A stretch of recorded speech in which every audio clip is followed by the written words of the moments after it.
Unified 911, anong matutulong namin sa'yo? Anya ti maitulong mi ken kaapon. Anong may tatabang ko sa Unsay imo? akong ikatabang nimo? Ngini makadabang na misal ka no.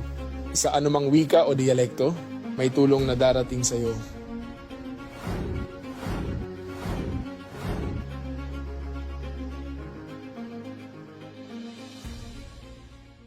Lilingkod sa bawat Pilipino at magbibigay ng tamang impormasyon para sa tahimik at maayos na Pilipinas. Police News Network, alagad ng batas, tagapagtaguyod ng balitang pulis, sandigan ng mamamayan, patnubay ng katotohanan. La Campo Crame, maghahatid ng pinakahuling kaganapan at nagbabagang balita. Ito ang PNN Police News Network. At ngayon, ang inyong mga tagapagbalita. Magandang araw, bagong Pilipinas. Ako ang inyong alagad ng batas, tagataguyod ng Balitang Pulis. Ako po si Patrolman Julius Sam Acad. Maghahatid sa inyo ng tamang balita, kwento ng pulis at serbisyo para sa mamamayan, at ito ang PNP News Online. Ang pangunahing balita ng Police News Network, alagad ng batas, tagataguyod ng Balitang Pulis.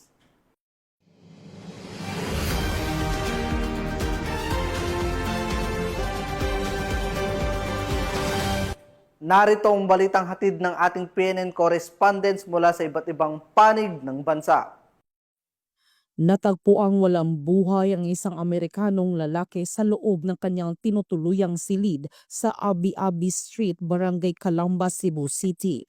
Bandang 9:09 ng umaga nito lamang, Disyembre 29 taong kasalukuyan. Ayon sa ulat ng pulisya, nakatanggap ng tawag ang mga tauhan ng himpilan hinggil sa isang found dead person alarm. Agad namang rumisponde ang mga pulis sa ilalim ng pangangasiwa ni Police Captain Giancarlo M. Reyes upang beripikahin ang insidente. Pagdating sa lugar, agad na kinordon ng mga pulis ang paligid at sinuri ang silid kung saan natagpuan ang biktima. Nakita ang biktima na nakahiga sa kanyang kama, Amerikanong mamamayan, 45 taong gulang, na may permanenteng tirahan sa Las Vegas, Nevada, Estados Unidos at kasalukuyang naninirahan sa Barangay Calamba, Cebu City. Nakipag-ugnayan ang investigating officer on case sa Cebu City Medical Team at SOCO Team para sa kaukulang pagsusuri at dokumentasyon sa pinangyarihan ng insidente. Batay sa paunang investigasyon, natural na sanhi ang itinuturing na dahilan ng pagkamatay ng biktima. Maglalabas ng karagdagang ulat ang pulisya habang nagpapatuloy ang beripikasyon at dokumentasyon. Mula dito sa Cebu City Police Office, ako yung Police News Network Correspondent, Patrolwoman Nikia Cañedo, alagad ng batas, tagataguyod ng balitang pulis. Binisita ni Regional Mobile Force Battalion 1 Force Commander Police Colonel Fidel D.G. Junio ang mga tauhan ng 103rd Maneuver Company, kabilang ang mga nakadeploy sa Narvacan Regional Border Control Point. Layunin ng pagbisita na alamin ang kalagayan, kapakanan at moral ng mga tauhan habang sila ay patuloy na nakadeploy. Personal na nagbigay ng gabay si Police Colonel Junio at pinaalalahanan ng lahat na manatiling alerto at mapagbantay sa lahat ng oras, lalo na ngayong papalapit ang pagdiriwang ng bagong taon. Binigyang diin din ng Force Commander ang mahigpit na pagpapatupad ng mga safety protocol at ang mahigpit na pagbabawal sa indiscriminate firing bilang bahagi ng pagpapanatili ng disiplina at pananagutan upang masiguro ang kaligtasan ng publiko sa panahon ng selebrasyon. Patuloy na inuuna ng RMFB-1 ang kapakanan ng kanilang mga tauhan at ang kahandaan sa operasyon upang mapanatili ang kapayapaan at kaayusan sa kanilang nasasakupan. Mula dito sa Ilocos Region, ito ang inyong PNN Correspondent, Police Corporal J.R. Del Mendo, alagad ng batas, tagataguyod ng Balitang Pulis. Sa mga gusto magpulis naman, sir, ano pong gusto yung mensahe niyo po? Sa ganaya, malayo lang tanggapin ang pagsiservisyo publiko at hindi sariling interes. Sa mga kababayan natin na nais maging pulis, of course, bago nyo pasukin ang pagpupulis, dapat pag-isipan nyo munang mabuti. Dahil kagaya nga ng nabanggit ko kanina, hindi pa nakakapag-take off, nag-quit na. So dapat pagsasali tayo sa uniform service, dapat buo ang ating loob. Dapat naka-prepare not only our body, but pati yung kaisipan, yung utak natin ay prepared tayo sa susuungin natin na bagong atmosphere, bagong mundo at bagong ginagalawan. Kasi may mga pagkakataon na may mga hindi prepared na nagpupulis or nagte-take off as any member of uniform service, then all the while biglang mag-quick-quit na lang for reasons na hindi sila handa. So paghandang mabuti ang pagpupulis. And of course, sa mga estudyante, galingan ninyo ang inyong pag-aaral at matuto na habang nag-aaral sa kolehiyo or any form of educational institution. Kasi paglabas nyo, mahirap nang balikan yung mga itinuturo.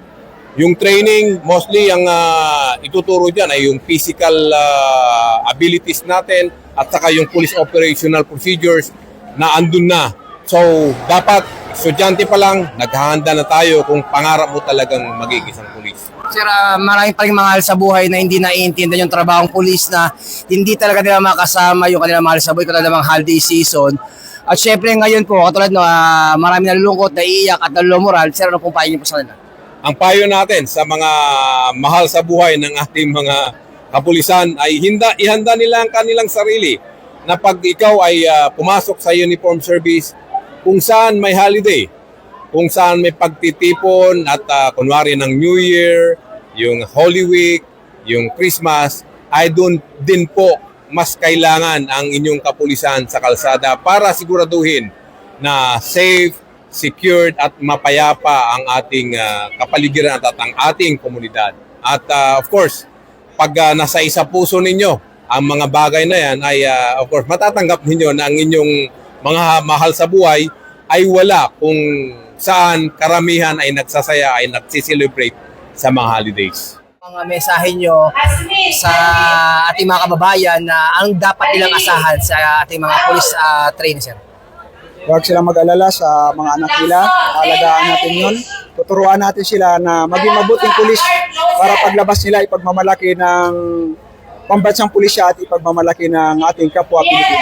Kasi natupad na po yung pangarap. Salamat po sa lahat na nakapasara siya. Tapos kahit anong mag-New Year, hindi namin kapiling. Pero salamat. Taga saan po kayo? Taga Marinduque po. Marinduque? So, anong pakiramdam na meron ka ng anak na pulis? Yan. Masarap na, basta hindi ko maipaliwanag. So, anong wish mo sa kanya bilang isang pulis? Maging matatag, matapat sa tungkulin, manatiling mapagkumbaba at may takot sa Diyos na palagi ko naman sinasabi sa kanya. Pagbutihin niya yung pagpupulis niya sa training at may raos niya. At yung mga magulang niya ay nag-aantay sa graduation, ha? So, maging disiplinado ka doon na trainee. Sundin mo lang lahat ng kailangan sundin na binibigay ng instructor at hindi ka maliligaw na landas. Masaya sir, first time lang po sa pamilya namin na magkaroon ng pulis. Anong mensahe niyo po sa kanya? Ngayon pulis na po siya. Magpakatatag po siya sa loob ng training center. Ano mo masabi niyo at pulis na po ang anak niyo? Very happy po, sir. Natupad na po yung aming matagal ng pangarap para sa kanya. Ang ilang apply niya na? Pangatlo, sir. Pangatlong apply. So anong inspirasyon mo na mensahe sa ating mga police applicants sa paulit-ulit na nag-apply pero hindi nakapasa? Pero katulad mo nakapasa. Magtiyaga lang, sir. Susuko. Walang susuko, sir. Ito, pang-pitong apply niya na. Ilang taon ka na? 24, sir. 24, pang-pitong apply sa PNP. Hindi siya nawalang pag-asa. Siyempre kasama niya si mama niya. Anong mensahe mo sa mama mo at di kayo magkakasama ngayong bagong taon at hindi pa pang mga okasyon? Konting tisan, sir. Mabilis lang yung sir, yung panahon, sir. Kaya ito na yung dream job ko, sir, na magsilbi ng ating bansa. So, iyak. Sir, nagpapasalamat ako sa Panginoon kasi nilang single parent is yes po. And nakakatuwa na nakakaiyak. Embrace mo, mami, embrace mo. Hindi mo na makakakapian. Kaya nga sir, yun nga. Yan. Napakasaya ko po, sir, kasi pangarap niya ito mula noong pagkabata pa niya. Hindi nagbabago. Kaya proud na proud ako sa kanya dahil madami din siyang pinagdaanan. Sa ngayon, nakamit na niya ang pangarap niya. Pag-ingatan lang niya ang pangarap niya kasi hindi basta-basta na nakuha niya ito. Hindi biro ang pinagdaanan niya. Kaya, go straight ahead, anak. I love you. Yan. Masabi ko lang, sir, na I'm so grateful po sa kanya, sir. Okay, si Mama. Mula po dito sa NCRPO Camp Bagong Diwa, Bicutan, Taguig City. Ako po yung Police News Network Correspondent, Police Chief Master Sergeant Mauricio Bonilla Ruiz. Kasama si Patrolman Syubal, alagad ng batas, taga-taguyod ng Balitang Pulis.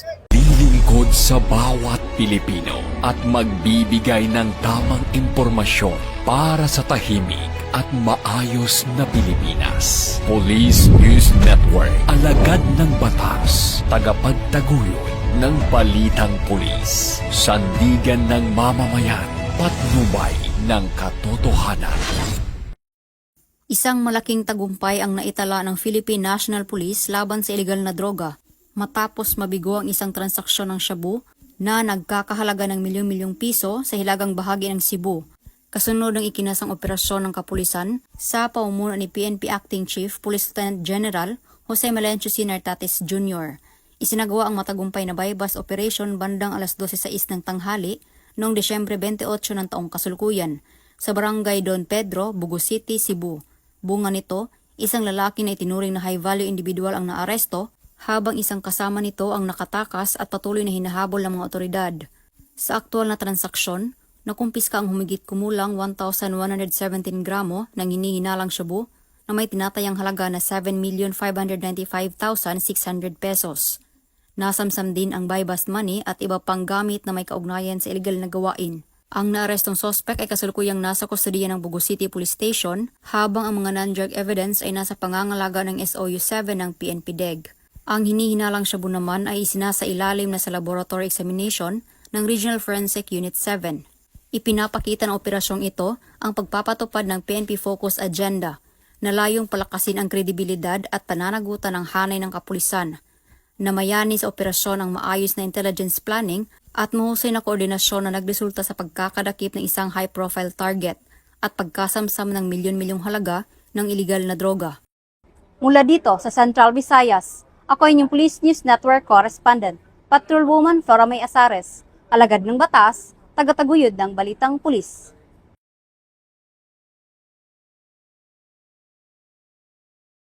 Arestado ang isang 51 anyos na barangay kagawad matapos makumpiskahan ng mahigit 1 milyong pisong halaga ng hinihinalang shabu sa isinagawang drug buy-bust operation sa barangay Hayubo, Lambunaw, Iloilo nitong hapon ng 29 ng Disyembre taong kasalukuyan. Kinilalang suspect sa alias na Junjun, isang incumbent barangay kagawad ng nasabing barangay. Ang operasyon ay pinangunahan ng Lambunaw Municipal Unit. Ayon kay Police Captain Dandy Elalto, officer in charge ng Lambunaw MPS, isinailalim sa monitoring ang kagawad matapos umanong isiwalat ang isang suspect na naaresto sa isinagawang drug buy-bust operation ng Provincial Drug Enforcement Unit sa New Lucena noong 30 ng Nobyembre ng parehong taon na sa arestado umano siya kumukuha ng ilegal na droga. Sa operasyon, nabili ng police pusher buyer ang isang sachet ng pinaghihinalaang shabu na nagkakahalaga ng 16,000 pesos at nasamsam pa ang karagdagang 3 sachet na may kabuuang timbang na humigit kumulang 160 gramo na tinatayang nagkakahalaga ng higit sa 1 milyong piso. Ang suspect ay kasalukuyang nasa kustodiya ng Lambunaw MPS para sa dokumentasyon at sasampahan ng kaukulang kaso sa paglabag sa Republic Act 9165 o Comprehensive Dangerous Drugs Act of 2002. Pinagtitibay ng Lambunaw PNP ang kanilang paninindigan sa mahigpit na pagpapatupad ng batas laban sa iligal na droga at muling ipinapaalala na walang puwang sa serbisyo publiko ang sinumang sangkot sa kriminal na gawain. Mula dito sa Police Regional Office 6, ako ang inyong Police News Network Correspondent,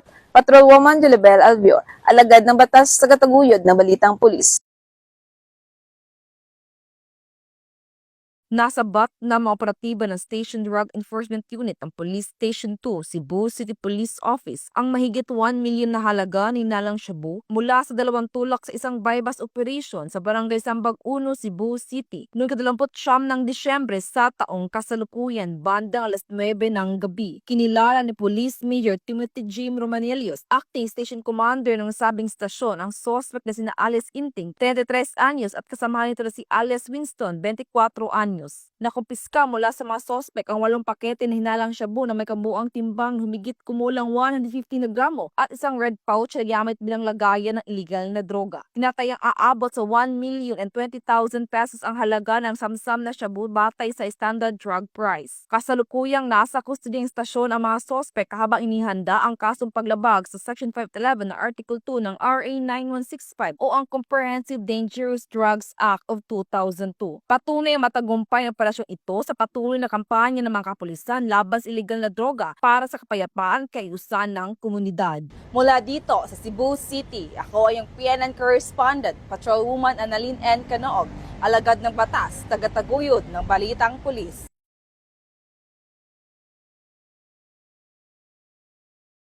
Sa pinaigting na kampanya laban sa iligal na droga, naaresto ng kapulisan ang isang high-value individual at nasamsam ang humigit kumulang 205 gramo ng hinihinalang shabu. Nito lamang 29 ng Disyembre taong kasalukuyan sa Barangay Taal Molo, Iloilo City. Ang operasyon ay sinagawa ng Regional Police Drug Enforcement Unit 6, katuwang ang Regional Intelligence Division, PNP Drug Enforcement Group, Special Operation Unit 6 at Iloilo City Police Station 4. Ayon kay Police Major Marvin Villanueva, Deputy Chief ng Regional Police Drug Enforcement Unit 6, ang suspect ay kinilala na si alias Bitik, 37 taong gulang, walang asawa at residente ng Iloilo City. Na-recover sa operasyon ang bypass money, 14 na sachet ng hinihinalang shabu at iba pang mga non-drug items. Ang suspect ay kasalukuyang nasa kustudiya na ng pulisya para sa tamang disposisyon at maharap sa kasong paglabag sa Republic Act 9165 o ang Comprehensive Dangerous Drugs Act of 2002. Patuloy ang kampanya ng kapulisan laban sa iligal na droga upang mapanatili ang kaligtasan at kapayapaan ng mamamayan sa buong Western Visayas. Mula dito sa Police Regional Office 6, ako ang inyong Police News Network Correspondent, Patrolwoman Charmaine Balunsat, alagad ng batas, tagataguyod ng Balitang Pulis. Huli ng mga otoridad ang isang drug dealer matapos itong makuhanan ng mahigit 1.2 milyong halaga ng pinaghihinalaang shabu sa isang bypass operation na isinagawa sa Sitio Puntod, Barangay Mambaling, Cebu City, alas 10:50 ng gabi nito lamang nakaraan. Kinilala ni Police Major Michael John Arandia, Station Commander ng Police Station 11 Cebu City Police Office, ang suspect na si alias Sebio, 15 anyos, residente ng City of Bliss, Barangay Mambaling, Cebu City. Nakuha mula sa suspect ang 3 medium at 3 large na pakete at isang knot-tied plastic ng hinihinalang shabu na may kabuang timbang na 180 grams at may tinatayang halaga na 1,224,000 pesos, black belt bag at bypass money. Kasalukuyang nasa nasabing tanggapan ng suspect para sa dokumentasyon at tamang disposisyon. Patuloy ang determinadong kampanya ng kapulisan ng Cebu City laban sa iligal na droga bilang bahagi ng pagsuporta sa adhikaing magkaroon ng ligtas at maayos na bagong Pilipinas. Mula dito sa Central Visayas, ako yung Police News Network Correspondent, Patrolwoman Judith Ticanor, alagad ng batas, tagataguyod ng Balitang Pulis.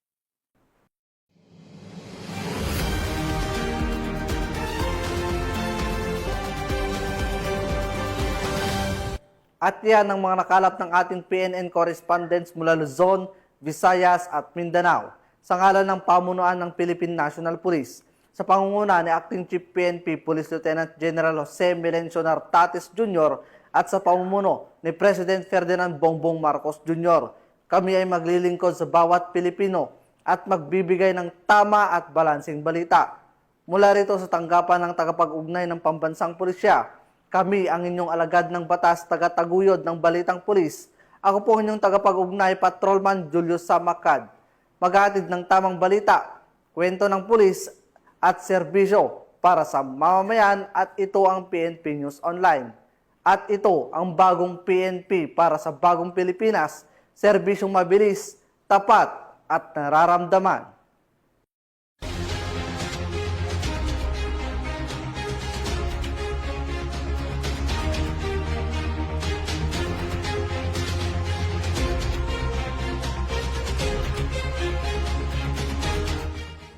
Police News Network, alagad ng batas, tagapagtaguyod ng balitang pulis.